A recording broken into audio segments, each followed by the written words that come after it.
Hi, this is Joe B. This is lesson 5 of the play-by-ear piano from scratch. So far, I've given you more work with the right hand than the left hand. In this lesson, I will give you more work for the left hand than the right hand. The topic is playing broken chords in the left hand. I will use my left hand to play chord 1.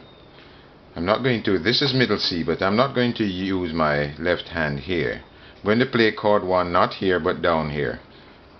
I would not be wrong to play it here or here, but I decide this is where I want to play chord 1. Listen to chord 1 in the left, using the left hand to play chord 1. How does that sound? We may say that it sounds muddy or unclear. To avoid this, let me play the C first, the E next, and the G next. So I have, you hear each note, and that forms a chord. Now when you play a chord in that way, you call it a broken chord. So far I've shown you how to play the chord by pressing the 3 notes simultaneously. That's how I've shown you to play the chord with the right hand. Now I'm showing you another way of playing the chord by breaking it up. Let's say breaking it up, 1 note at a time, and you call it a broken chord. So here I play the C with my little finger, the E with my 3rd finger, and the G with my 1st finger.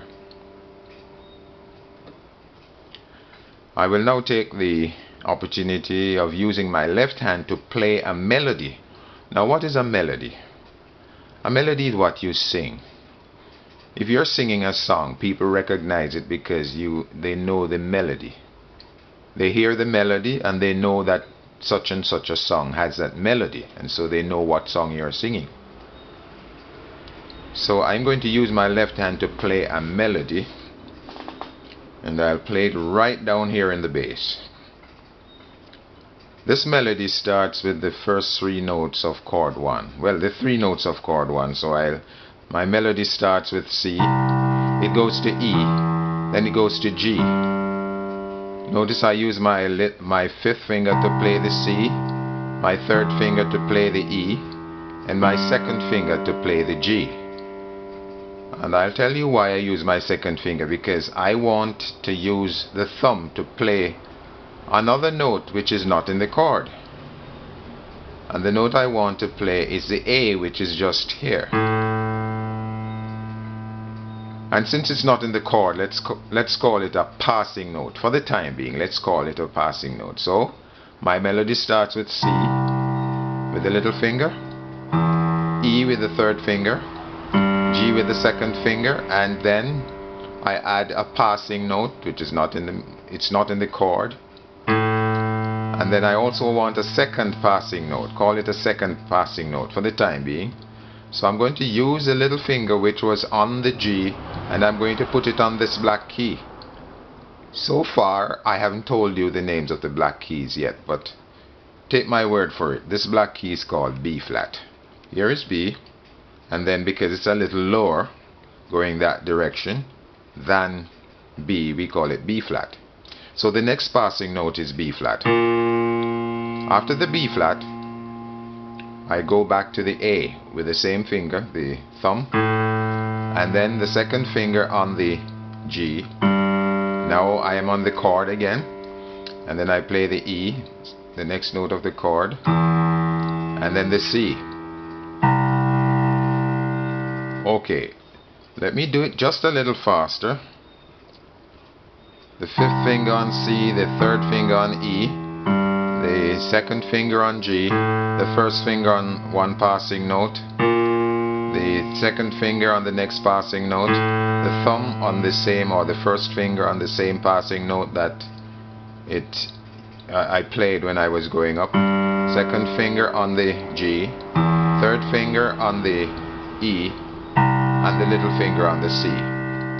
So to play this melody, I use the first 3 notes of chord 1, then I add a passing note, which is A, add another passing note, which is B flat, then I go back to A, then I play the chord in the reverse, because I'm going down, so that's G, E, C. If I speed it up, it would sound like this.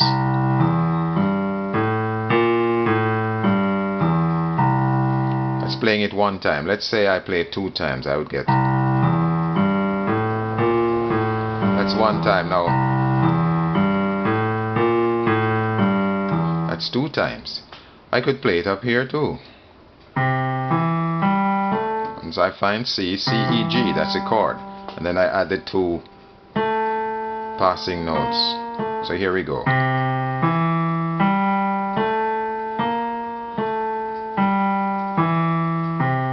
But I prefer to play it lower down because I want more bass in it. So here I go.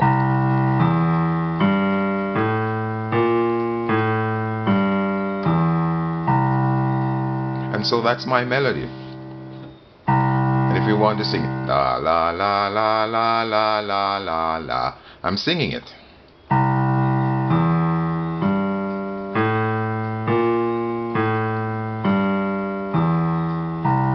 Now it's very important that you practice it extremely slowly. If you practice to play things on the piano fast, it means you're going to make mistakes. And the more mistakes you make, it means that you're practicing mistakes and you're not going to be able to play anything perfectly. So if you're doing this 10 times, make sure you get the correct finger on each note, and for the 10 times you should get it correct. Do it so slow that you do not get it incorrect, and therefore you'll never get it wrong again. So here it is again.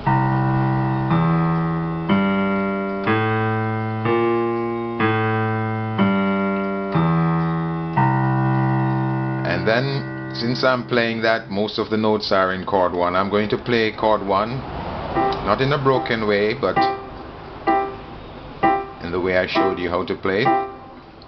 So between the notes of the melody, I'm going to give a chord 1. So here we go. Next note of the melody.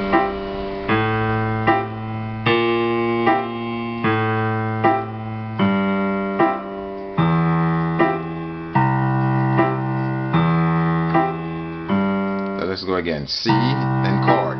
E, then chord. G, then chord. Then chord, B flat, then chord, A, then chord, G, then chord, E, then chord, C. If we do it fast, it would be.